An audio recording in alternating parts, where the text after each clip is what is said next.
Welcome to Eat, Drink, Think. I'm Amy O'Neill Hauk. In this podcast from Edible Communities, a network of magazines published in the US, Canada, and Mexico, we celebrate all things local and sustainable in the food world. Today, we're speaking with Twilight Greenaway and Reginaldo Haslett-Maroquin. Twilight is the executive editor of Civil Eats. Her articles about food and farming have appeared in the New York Times, NPR, The Guardian, Food and Wine, Gastronomica, and Grist, among others. Recently, Edible Communities and Civil Eats partnered to produce a series of pieces. Twilight is the author of the recent story, A New Paradigm for Poultry, How Regenerative Farms Are Rethinking Chicken. Reginaldo, or Regi, is featured in the story. He's a farmer, agronomist, and the founder of the nonprofit Regenerative Agriculture Alliance. Regi was born and raised in Guatemala. He's also founder and CEO of Tree Range Farms, a Minnesota-based network of over 40 farms stewarding land and raising chickens among trees and perennial crops using a method that supports both the land and the birds. He's focused on creating a collective governance structure to ensure the ecosystem's social, economic, and ecological criteria remain intact as it grows in scope and scale. Regi is the author of In the Shadow of Green Man, My Journey from Poverty and Hunger to Food Security and Hope. Regi and Twilight, welcome to Eat, Drink, Think. Thanks, Amy. It's nice to be here. Thank you. This is awesome. Twilight, longtime listeners might recognize you because you were actually my first ever guest on Eat, Drink, Think. We're glad you're back.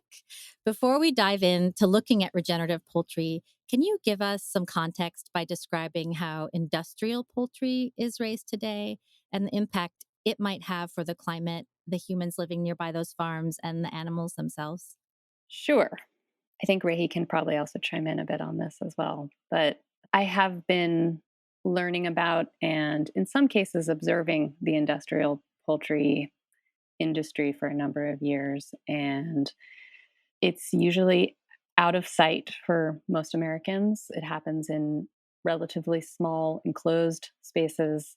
I think you may have heard that there are fans required to keep these spaces working, that if they don't have the fans running at all times, the birds will suffocate. And I feel like that's a really telling detail because there are so many birds in these barns, and they are usually raised by contract farmers who typically don't own the birds. They own the barns, but the birds are owned by large companies, and the companies often will deliver the birds. The farmer will raise the birds for a given window. They will often deal with the casualties, shall we say, the birds who don't make it, and that's often quite a few. And then the company picks up the birds, slaughters the birds, and the farm, they may get a small respite in between, but typically they will start all over again. They'll start with a new cycle of birds. So it's this kind of, I should also add that the company, the larger company, tends to own the feed as well. And they control the breed, they control what else goes into the feed in terms of growth and preventing sickness in the birds. So it's a fairly well documented system that I think most would say is not good for the animals and not very good for the environment. The waste tends to, as you can imagine, large numbers of birds, the waste tends to collect. It's often sprayed onto nearby land. It's sprayed sometimes in quantities that the land cannot absorb. And so if there's rain, if there is snow, if there's flooding, it's particularly bad.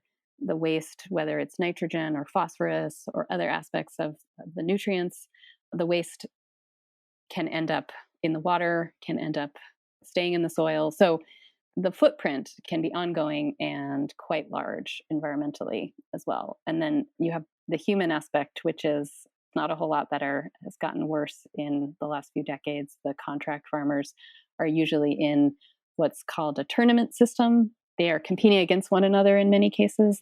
The top producers are able to earn something closer to a decent living, and then the folks at the bottom of the tournament are not usually. So it's It's a system that's ripe for reinvention, if you ask me. And Rehi, can you please take us for a bit of a mental walk? If we were to step onto your farm with you, what would we see? Well, the first thing, um, I may reverse the order of your words. Eat, drink, and think. I would say think, eat, and drink.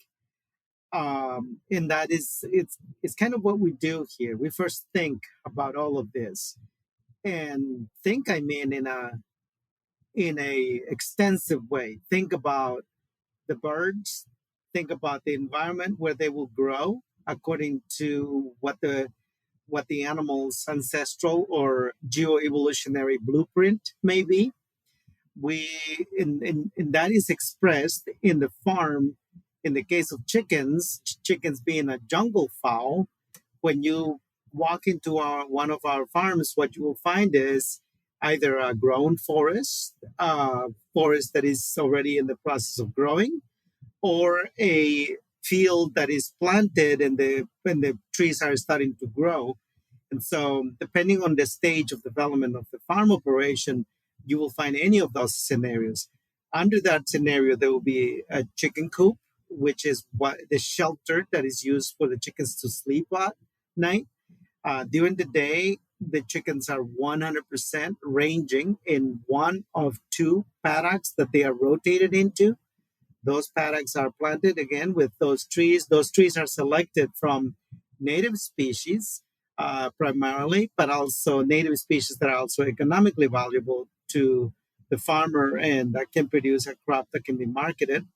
In our specific case in Minnesota, you will find hazelnuts or elderberries or both as an understory. And above that, you'll be finding other native species from the big woods ecology, as where I am sitting right now, which would include basswood, sugar maples, oaks, and so on. Now, not necessarily grown when the farm is getting started, especially like in my case, where the farm just in 2020 was a cornfield, and for 40 plus years it was either a cornfield or a soybean field.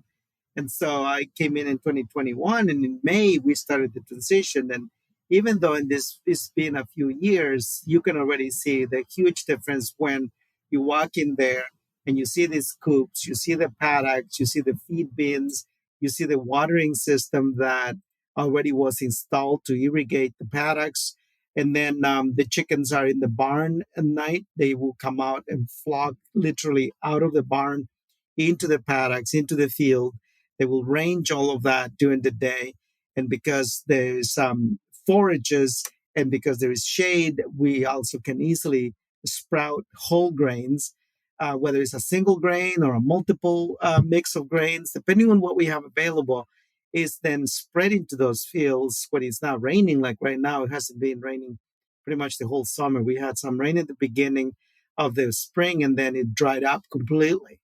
And so when it's dry like this for a long time, and in these drought conditions, we can use that lower temperature and the soil level because it's cover and it's got shade and all of that to sprout grains, which then the chickens forage over. All of this is thought through and designed to resemble the ancestral habitat of the chicken while systematically adopting it so that we can optimize the output of each production unit, as we call them. Each one of those production units is 1.5 acres divided into 0.75 paddocks each and then planted with all of the species we're talking about, aiming at providing the poultry with that ancestral habitat that then speaks to them in a very important way. You may think this like, well, what do you mean speaking to the chickens? Well, it does. It is like if you walk into a forest and you're paying attention, it will speak to you. You will find that there are many sounds. There's many things that that you can learn just by listening to the sounds. And the same way for the chickens, when they walk out into that space, you can see them learning again to be poultry, to be chickens, and to just do the things that chickens are supposed to do. But at the same time, it's not a romantic idea. It's not a segregated thing out there. We can raise 1,500 chickens, meat chickens per flock in this environment. And because we use slower growth breeds that they can range better and walk around and jump and fly and things, not fly off, but, take leaps and stuff. Those chickens take longer to grow. And that's intentional because in a mechanized system where your output is the core of your business proposition, you will grow chickens in confinement that are going to grow in 49, 50 days to a very large, 6.5 pound live bird that then can yield a 4.5 pound dressed chicken that shows up at the market. But the challenge with that is that the chicken is not allowed to move. They cannot, because they will suffer from heart attacks and other issues because their organs just can't develop at the speed that their bodies do.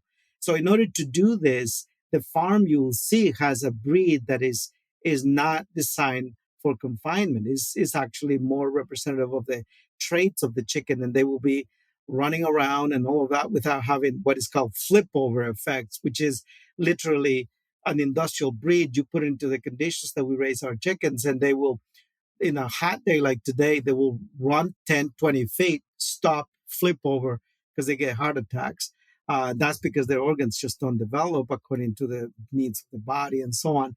So that's what you will find is a fully integrated, thought through from a technological, systemic, agronomically, scientific, animal welfare, productivity wise, all of that has been incorporated into providing this unique design that can actually deliver any amount of chicken you want. I mean, I gave you a simple fact.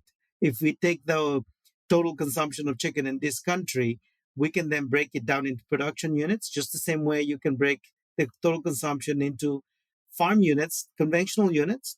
The difference is this won't be conventional. This will be this kind of regenerative system, but it can be mathematically factored so that you can calculate how many farms, how many flocks, how many production units, how many trees, hazelnuts, grain, all of that is needed to produce all of the chicken that consumers could potentially want from a different source.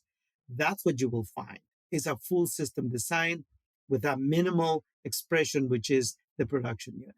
Does the land exist in this country for that dream of moving 100% to this sort of production? Oh, not only that, but it's embarrassingly small, the amount of land blueprint that we need. I did the numbers for 5% of the total consumption of this country, and it barely takes 3.5 million acres. I mean, literally, if you took a piece of Minnesota, for example, and I'm not saying that we should grow all the chickens in Minnesota. I mean, in fact, they should be grown closer to the markets, right? But if you took 3.5 million acres in Minnesota to cover 5% of the total consumption of chicken in this country, if you fly a plane at 10,000 feet above, it would be hard. You'll be hard pressed to find those 3.5 million acres. It's such a small blueprint.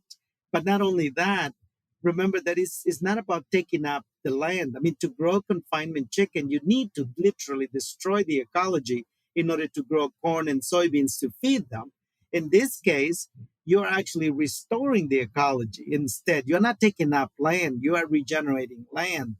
That is a very different proposition. So not only is the land as a landscape and size more than sufficient. In fact, I did the numbers also for the global consumption of chicken.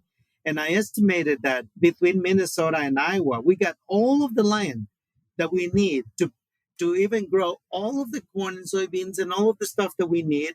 We would change that too. Of course, if we could be in charge of it, we would be doing alley cropping, corn, agroforestry systems to grow all the grains and all of that.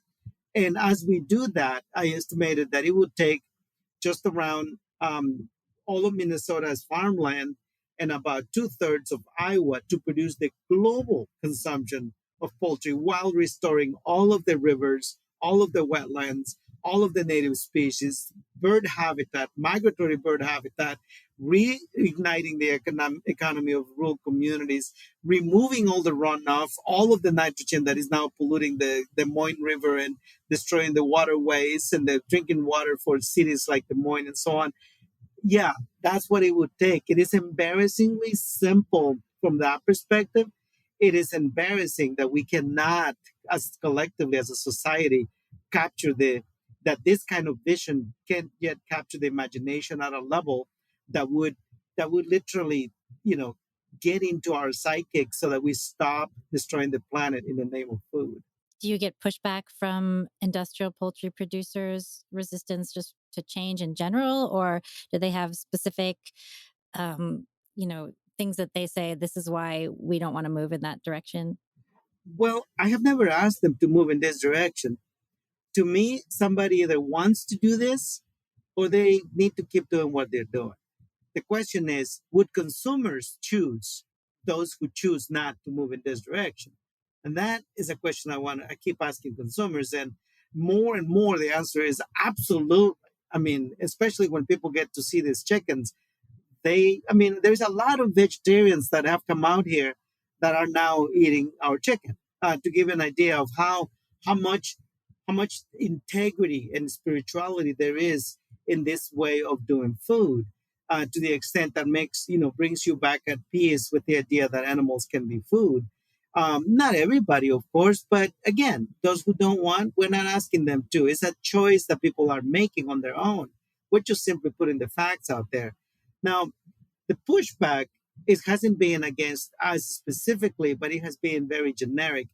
For example, the industrial system has used the county citizen registry and farmer registry to send out letters that actually portray us as the entry point for, say, the avian flu, and as being a threat to their conventional operations because the migratory birds would bring the flu, our birds would catch it out in the fields and then get established. But the science now has shown extensively that the opposite is actually what is true, that birds in confinement actually are so depressed, so deteriorated in immune resistance capacity, and so confined that they are also they're actually the entry point for diseases. No different than when we separated people because of COVID, right? 6 feet apart. Why? Because if you are in confinement, you are more bound to acquire and to spread disease at a larger scale. Well, why would we ever assume that is different for animals? I mean, they're also creatures like us, right? So from that scientific evidence that we are now using as a way to manage epidemics and pandemics, we can use the same principle for our system, where our poultry is actually the least of all the risks out there from that perspective. So having said that, that's one way that we have gotten pushback, misinformation, really, just through putting out facts that are not true. The other pushback that we get is more subtle. Is a lot of companies are just appropriating this kind of language, regenerative language, and even claims that their chickens are naturally raised and things like that, putting it on labels, and they got the capital to lie about it and to make it known. We don't have the ability to get our word out at the same scale. And so we get pushed back, but not necessarily because they are talking about us or lambasting us, but it is because they're appropriating our work and then claiming us their own, and then going out there and confusing consumers and then stealing that consumer power away from a potential shift. Those are the ways that we have to deal with this right now. As far as a farmer wanting or not wanting to do this, we really don't sweat that. If a farmer doesn't want to do this, it's all good. There is more farmers that want to do this, that thinks this way now than we can engage. So we are fine in that area. And the more farmers that come along, it seems to be an exponential growth. It's a geometrical growth. So we know that the more farmers that engage, the more farmers that want to engage, that don't need convincing, but just need training and support and so on. Some of the talk around the word regenerative has to do with certifications. Do you feel like having some kind of a certification would help you to get rid of that disinformation, that greenwashing that's maybe confusing consumers? Yes, in part, that is true from a market perspective. And we are actively right now working with the Regenerative Organic Certification, the ROC, to put that label on our poultry. But I got to be clear, we're doing that because we need to have it in the marketplace so that consumers can have more confidence and that we can also differentiate from those that cannot qualify for a label like that. The label isn't what makes you regenerative, no. Regeneration is something that happens. It's a way of living, it's a way of thinking, it's a way of relating to the living systems on the landscape. It's a way to relating with each other. It's a way of being in the context of being honest about what you are doing and what you're not doing. And so, to the extent that a labeling scheme is not going to be honest about who they certify and how, that deteriorates the concept of regeneration as well, whether it is called regenerative or not. So regenerative ways and regenerative thinking and regenerative outcomes are just that. You know, something is either regenerative or is not. Whether you label it or not is irrelevant to whether it is or is not regenerating. Now, from a marketing perspective, what I'm saying isn't going to exactly gain us market share. So yes, a label, a third-party certifier is critical. But again, very watchful that the third-party certifier also has the same level of understanding and integrity so that it doesn't compromise the actual regenerative outcomes, which is what matters, not necessarily the label. But in order to get there, we need the consumer engagement. And to have the consumer engagement, this is critical. So I hope that gets us into a space where we understand what we have to do, what we need to do, and then how we go about doing that so that the integrity is not compromised. Mm-hmm. I just had something to add about the regenerative organic label that I think is interesting. They just released a press release about reaching their 1 millionth acre, I believe it is, and so much of it is outside the US. And I looked at their map, and there are very few operations within the Corn Belt who qualify for their labeling. And I think it's fascinating that Rehi, your operation, does and will, in terms of the big picture of the regenerative labeling sort of movement. Mm-hmm. It is, and we are proud of it, and we want to promote those that have integrity and won't just certify a parking lot. Mm-hmm. Well, the fact that they're sort of starting with organic and building on top of it, I think sets them apart from a lot of other folks in the regenerative space who are often seeing regenerative and organic as opposed to each other or as these kind of competing worlds. So that's another piece that interests me about it. Yeah, I think there's enough confusion about the word regenerative because of how it's applied, as Rehi said, by companies that are just using it as an idea as opposed to a practice, so that in the marketplace there's enough confusion that certification becomes actually useful, if only during this moment when we don't know what we're talking about or the consumer doesn't necessarily yet know how to evaluate. Twilight, I'm curious. You mentioned that soil scientists have been studying tree range farms and comparing the soil to conventional farms in the area. What did they find? Sure. So this is still in the works, and it was interesting to speak with a few of the scientists, but they've been going out to Rehi's farm regularly for the last few years. They've had some funding to do that, and they're gathering a lot of data about water quality, the water that's running off the farm. They're looking at they're measuring the carbon in the soil, and they're measuring the carbon that's coming off of the soil, I believe. Is that right, Rehi? Correct. It's multiple layers of measurements, all the way from biology, biological activity, to nutrient flows, to nutrient density in the soil, to biomass, both soil organic matter, but also um, um, biomass above ground. There's some of those measurements cannot be done yet, but to the extent that the equipment is available with greenhouse gas emissions, we we're able to measure most of them. CO2, also methane, and so on. The the biological activity in the soil is critical to us because, again, the carbon cycle is central on life. Life on Earth is carbon based. That's the foundation of realigning the carbon cycle. And so carbon sequestration is actually not something we're interested in. We're interested in the carbon cycle. And that life cycle of the carbon is what we are trying to optimize. So as we asked them, we said, we don't want you to just come and measure for the purpose of telling us whether this system works or not. We want us to look at it, measure what it's doing, and validate what it's doing and how it is doing it. And so, to that extent, the structure of the soil has been evaluated extensively because the structure of the soil defines almost everything else. It defines the biology, carbon cycling capacity, carbon sequestration itself is also defined by that soil structure and so on.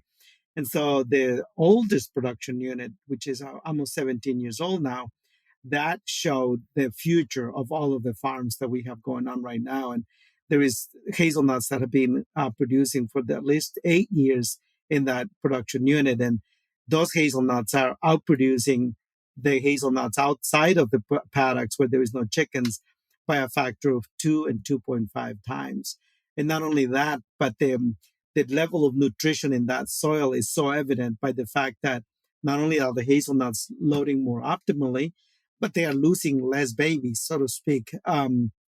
The average, empty nuts in a harvest, for example, is upwards of 30% per, and we are finding that less than 10%, an average of 5%, of empty nuts are showing up in our harvest. So you take that 30% increase in actual biomass productivity, plus the fact that it's almost 2 times as more per bush, and you really have the indicators that we're looking for, that we want these scientists to validate. We just want them to validate how that happened, so that we can then go back and say, this is the scientific foundation of actual regeneration. Understood regeneration and regenerative systems not as a set of practices, but rather as outcomes, and those outcomes being completely energy centered. Biophysics and chemistry of the ecosystem functioning optimally to transform the maximum amount of energy into edible outputs, which is the foundation of landscape functioning, and so of ecosystem functioning. And so within that context is that we are trying to get the scientists to measure what matters. And, because this whole craziness with carbon sequestration and carbon, it's only going to get us into more trouble. It's not going to solve the climate crisis. The climate crisis will solve when we understand life on the planet. And that's what we are trying to do with as scientists. And Regi, Twilight mentions that your background of growing up in studying agronomy in Guatemala influenced the design of your poultry system. Can you tell us a little bit more about that? Oh, yeah. Bottom line is we design from what we call an indigenous perspective. It implies a lot of things, which are now implied in regenerative narrative, but it's really an indigenous set of principles. So when you think of indigenousness, think of two things. We are born with wisdom and knowledge that we just inherit. You can be dropped in the middle of the forest like Tarzan and still will learn to behave as a human because we are coded to do those things. And that brings us to this world with this innate intelligence. You take that innate intelligence and you aggregate observations, elders thinking, storytelling, knowledge that comes from that kind of observation, meditation, and story sharing. And then you end up with this very important next stage, which we call the indigenous intellect. And that is the combination of knowledge and wisdom and innate intelligence. And then you take the conventional training, which teaches you about physics and biology and chemistry and all of that, so that we can actually see and read what's going on in front of us. We may not understand it still, but we can see it and read it. And that gives us a lot more knowledge as well. You combine all of that, and what you end up with is with an indigenous understanding of life and the interactions not only over time in the past, but also how it may interact into the future. When you see things that way, and you come into this space with the intention of developing a livestock production system, the first thing you do is you forget about all of the knowledge that you have. Remember the knowledge, not the intellect, not the indigenous ways, and then go and look at the world from the perspective of that species. That species could be the hazelnut, the oats, or the chicken, or the buffalo. It doesn't matter. But you look at the world and the other living systems from the perspective of that species to the best of your indigenous intellectual capacity. When you do that, then the other 95, 96% of the possibilities open up in front of your eyes. If you don't do that, if you go through the traditional linear way we are indoctrinated and domesticated into through so what we call educational system, if you only use that, you end up with the 5%, which makes us believe that confining animals is somehow smarter on a planetary and on a health and on a climate basis. That's what I learned growing up, was just a framework, and then populated with the experiences, and that allows us to design what we're doing. That came from that grounding and that foundation that I'm trying to communicate to people as they start coming into this place that we are now calling regenerative, and asking them and begging them to please not use the colonizing mindset as you come into this space, because it's already happening that folks are coming and quote unquote discovering this new space, and now they are naming it regenerative. And that's exactly what Christopher Columbus did and what other colonizers did. They came into a space thinking they had discovered and that it didn't exist before, and then they named it, and then they appropriated it, and then they defined it, and then they made it into another exploitative, extractive, and colonizing tool. And that's what we are at risk of doing right now with this amazing way of thinking, of being, of relating and knowing, and applying our full human intellect to actually understand life on the planet and recover us from the magnitude of the almost irreversible damage we have done to ourselves and to everything else in living in this planet. One of the things the story mentions is how your system breaks down barriers to entry with respect to poultry farming. So new farmers and immigrant farmers can start with your program even while they're still potentially working another job. Can you talk a little bit about why access is an important part of the project? Well, it's critical to understand that to try to change conventional minds, it's really a multi-generational job, and we do not have many generations anymore to change the minds of executives in companies, presidents of the world, people in charge of the systems that are destroying the planet in the name of food, changing their minds. We actually don't have time for that anymore. And so what we need is to engineer systems that can be adapted by those who are ready, who do not need convincing. All they need is opportunity to do the right thing. And it just happens that it is the immigrants, the folks who have not yet been part of destroying the planet and yet are almost 100% of the victims of the destruction of the planet. Those are the folks who are ready to change things, or who are ready to start right, because some of them haven't even had the opportunity to farm yet in the way that can make a difference in the larger context of things. And so for us, it was critical to engineer not only the agronomics, but also the architecture of each production unit in the simplest, most affordable way, while still aiming for scale. And so this led us to think thoroughly about how the chickens are raised, how many, the production unit size. I mean, at 1.5 acres, there is hardly a farmer in this country, and that includes me, who all up to 3 years ago, all I had was 1.9 acres. And yet, in those 1.9 acres, we were able to build all of these systems, agronomics, and all of that.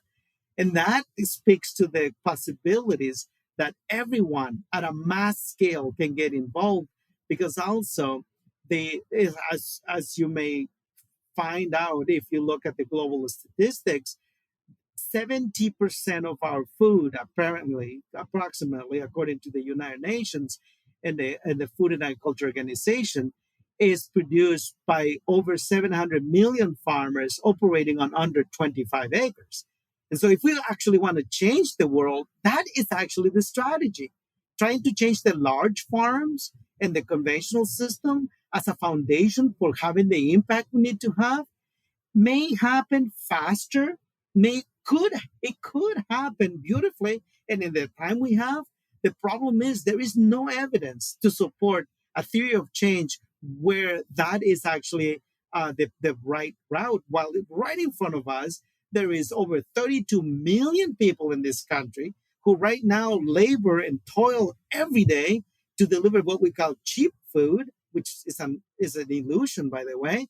And yet, they are some of the most promising change makers in the agricultural sector. They know and they understand what I'm talking about, and they are so willing to go and do these things if the opportunity arises. So why would we operate in any other way when our goal is to really deliver not only regenerative outcomes, which include the social well-being of everyone, especially those being exploited by the system right now and discarded at the end of their lives, the very young lives, by the way, but also those who are more ready to embrace these ways of thinking and to recover their ancestral heritage. Now, to the extent that other farmers that are conventional are willing to do that, well, hallelujah, let's celebrate that and let's welcome them and let's work with everyone. But we got to understand the reality of the world today. And the reality is that that sector is really entrenched and for the most part has no power. The farmers in that system have no power because it was taken away from them through those tournament systems and so on that renders them indentured servants of those systems rather than independent farmers that somehow can make choices of their own. That condition, that complete loss of control and ownership of the system is actually another huge barrier where the farmer is no longer the one that decides whether to change or not. It's the system that decides that, and the system is not interested right now in going in this direction. Now, if that were to change, believe me, I'll be the first one sitting in those board meetings because every day I wake up and wish for that because we ran out of time already. And having run out of time gives you a sense of urgency that I don't think these folks understand. But if they do come to understand that and do want to actually solve these things, it would be the most awesome thing that could happen to all of us and to the planet. You also mentioned that both governments and private industries have funded the Regenerative Agriculture Alliance's farmer training and its demonstration farm. Can you tell us a bit why corporations like Oatly and General Mills are interested in supporting regenerative poultry farming? Absolutely. I mean, there are two reasons, and I will name the first one is that there is a new wave of younger people that are coming into those spaces, and they do understand what I'm talking about and what many of us are talking about. Now, they're still up against the corporate infrastructure that holds them back as well, but they are there and they are looking at this. And then the other reason is because some of those folks were also brought into those companies to innovate and to bring new ideas. These companies understand that the way we are going, their supply chain isn't going to be there anyway.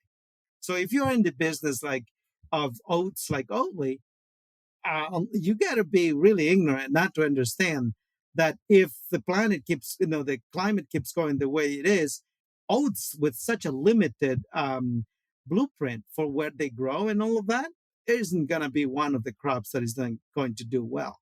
And so if that is the case, where is your company going to go when the whole premise of the company is oat milk, right? So that puts you in a very difficult situation. And it's the same thing for General Mills and many other companies. Now, whether they are willing to embrace the whole solution or rather just want to go one or two steps and sort of like fix the immediate issue rather than the permanent issue, that's a whole nother story. And that's what I'm talking about when I say we are not there yet. But again, the energy of the universe is amazing. If the three of us tomorrow wake up and we wish for that to happen, and then more and more people wish for that to happen, that energy will get there And hopefully by the time we have sufficient farm demonstration farms, and with the help of some innovators in those businesses and those who are willing to advocate in the corporate and government systems for what we're doing, then we will have the proof of concept so that then the opportunity can be shared with everyone. It would just be better if we didn't have to toil the way we are right now with such little resources to get the results that we are achieving. It would be great if we could come together and just take the pain away, because this is not easy work. And right now, yes, we have some support, but it is so small. I can't do what I can't go out and do and implement the capacity that I have right now. I can do 1% of what I could do if the reality was another. Twilight, did you have anything to add? Yeah, I mean, I have been speaking with folks, sustainability officers within corporations for a while, and I do think that many of them, I agree with Rehi, many of them are looking at their supply chains and thinking about the future, and some of them are looking at their marketing plans and thinking about how to fit various small little pieces into the marketing plan. And I think a lot of them are only able to do so much within what the larger company, the larger sort of machine. But I will say I have been heartened by how much they seem to understand. Whether they can really get traction is another question. Mm-hmm.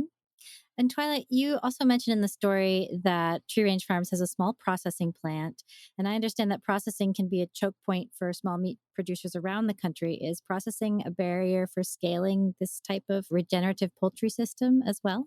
I think processing is a huge barrier for a lot of small scale producers and has been for the last few decades. This is an interesting moment where the USDA has put a little bit of money towards empowering, I would say, and supporting and building up the infrastructure, even in some small ways. But I'm curious to see what that looks like on the larger scale. And looking at the way that Tree Range Farms and RAA, the Regenerative Agriculture Alliance, are working with this particular processor, where they were able to buy it themselves, run it themselves. I hadn't seen a model quite like this, and that was why I got up at 7 a.m. to drive down there from where I was staying in Minneapolis, because I wanted to see it for myself. And it was an inspiring experience to hear from the workers, to hear from the folks who are running the plant and who are taking this very different approach to, let's build small, let's scale it up with the humans in mind, with the animals in mind. Let's build it in a different way, because I think a lot of meat processing, as Rehi has said earlier, a lot of it comes very much from the top down, and they're thinking like numbers. They're thinking, how do we move as many birds through as we can, as quickly as we can?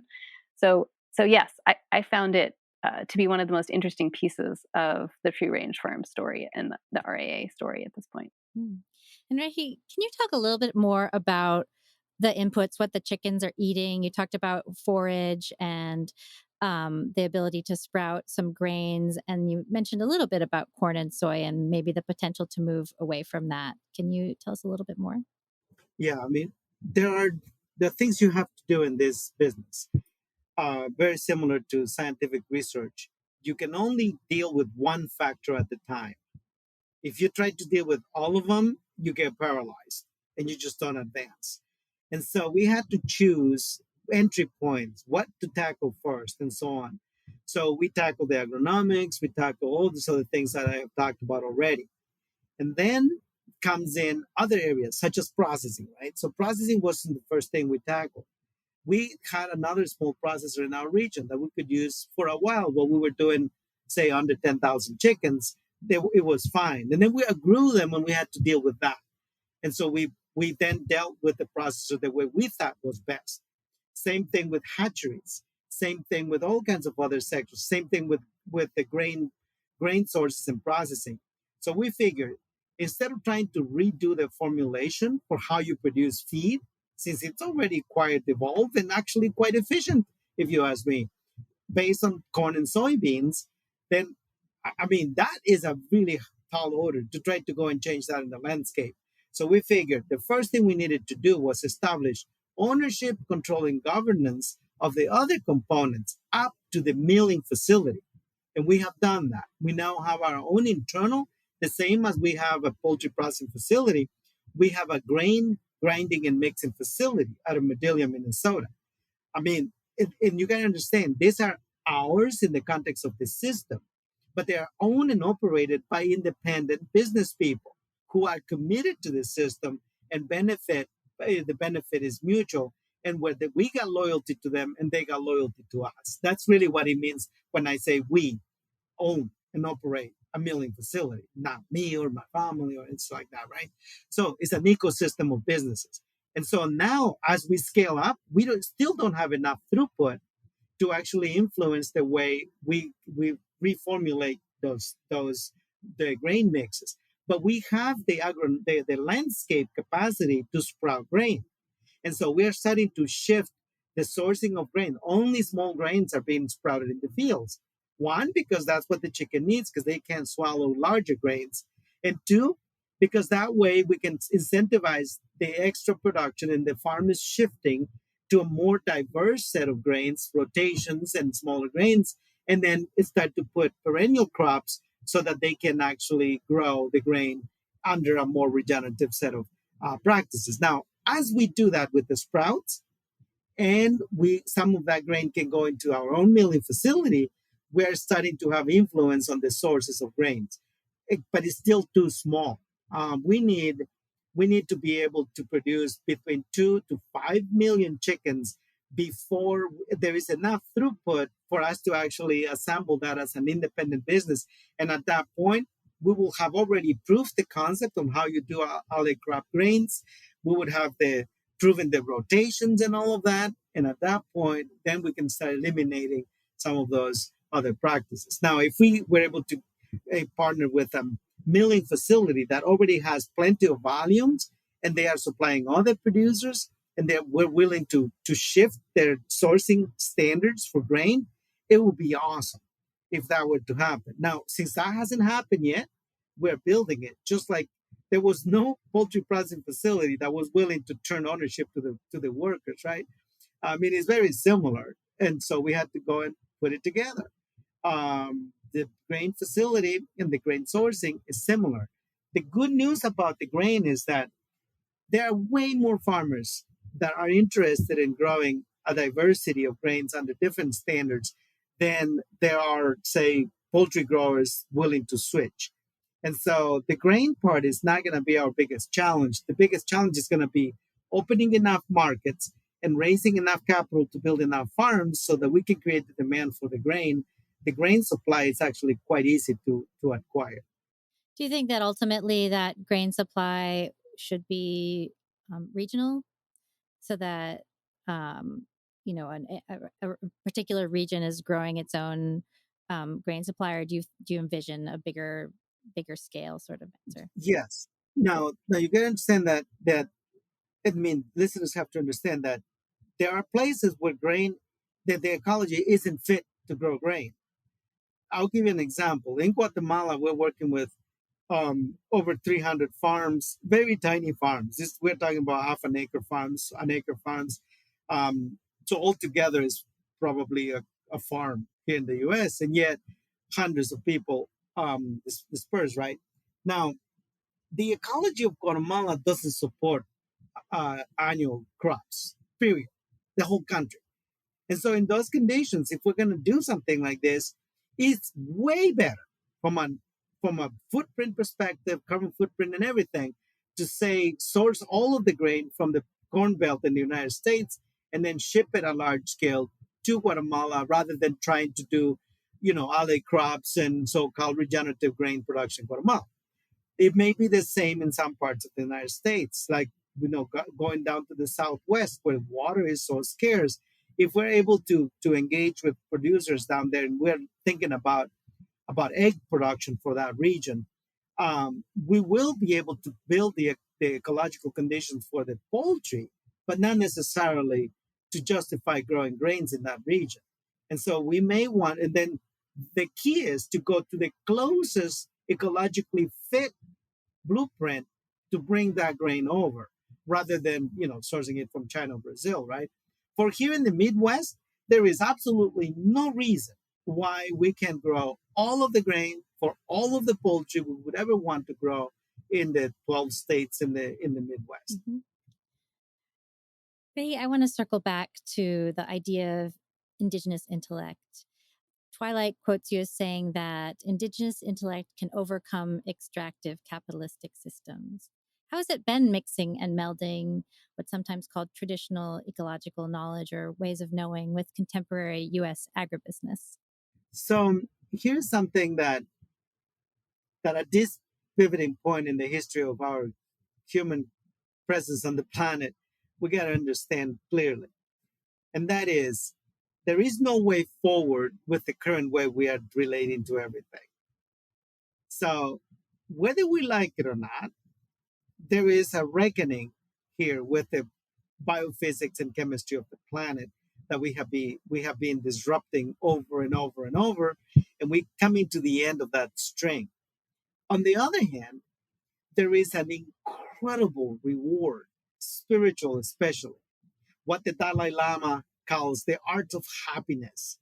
And if we actually believe our motto that, we are here to pursue happiness and well-being, and that the pursuit of happiness is one of the greatest dreams of the democratic experiment, then what better way to do that than to embrace this way of thinking that by definition and by design is centered on taking advantage and optimizing all of the assets we already have, which is an ultimate source of happiness anyway. And then relating, if you're an executive today and you want to innovate, the greatest pinnacle of innovation today is to actually get better at exactly this art of of merging the ancestral intellect with the modern knowledge base that we have accumulated. The opposite is so impoverishing of the soul and the spirit that it makes you a miserable multimillionaire. And so what we are finding is that once that thread is finished and you get to the other side and now you are a trillionaire and you got all the money in the world, and still you can't find purpose in life, and you still like now starting to look for purpose in the outer space because you can no longer find it here. It's not going to be there, period, right? This is where the indigenous intellect comes quite handy. And the beauty of it is that we all carry it. All we have to do is remove that blockage that we have imposed over it so that it can emerge again. And that is truly when we start to engage our true humanity. And once you start doing that, it's not only invigorating physically, you get rid of depression, you get rid of so many. Now, I'm not saying you cure it, but you get rid of so many of the mental illnesses that we have imposed on ourselves that are not natural to our human nature. We have imposed them and acquired them and enhanced them because of the way we live and the way we think and relate. All of that artificial sickening goes away. And what comes after that is so, I don't want to call it addicting, but so rewarding that you want more of it, more and more. And I think that's the secret to getting to those individuals who find themselves getting up in the morning with no purpose for that specific day they're about to live. And that to me is like, I think all of us are living through a time when the intellectual and spiritual poverty that we are living through in the pursuit of economic well-being, believing somehow that is actually the true expression of wealth. That misunderstanding of the true purpose of a human being is what is undoing us. And when we start realizing the beauty of the other side of the indigenous intellect and what it tells us about ourselves and everything else, everything changes. Everything. Despite all of these challenges we're going through, you are not going to find me either unhappy or depressed here. I got more reasons to be depressed right now than probably many other folks around, because this is an overwhelming task that that we put ourselves through. But no, you are not going to see that, because every single day has so much purpose and meaning despite the challenges. That I would like us to share collectively, especially in the executive suites where people are finding themselves going in this circle with no end in sight, no purpose, and nothing to go home proud of except those who are proud of destroying the planet, being bigots, and being something else than human. Those folks I can talk about or whatever, but except for those folks, the rest of us are actually trying to be more human. And I think we can get there by embracing this ancestral inheritance that I choose to call our indigenous intellect and way of being. I mean, I think a lot of it for me as a white woman, as a, essentially a settler who's not an indigenous person, but who is spending a lot of time thinking about and learning from indigenous folks right now, I would say that a lot of it comes down to what you and I spoke to, I believe it was 2 years ago now, which is noticing and slowing down within our modern life and tuning into the natural world. I do think that food and agriculture can do that for us. Paying more attention to the food that we eat, how it's grown, can be a pathway, and has been a pathway for me personally. And I think for probably a lot of your listeners and your readers, can bring us to a junction where we actually can choose. Are we going to approach food as a consumerist enterprise? Are we going to just continue to think about what restaurant can we go to?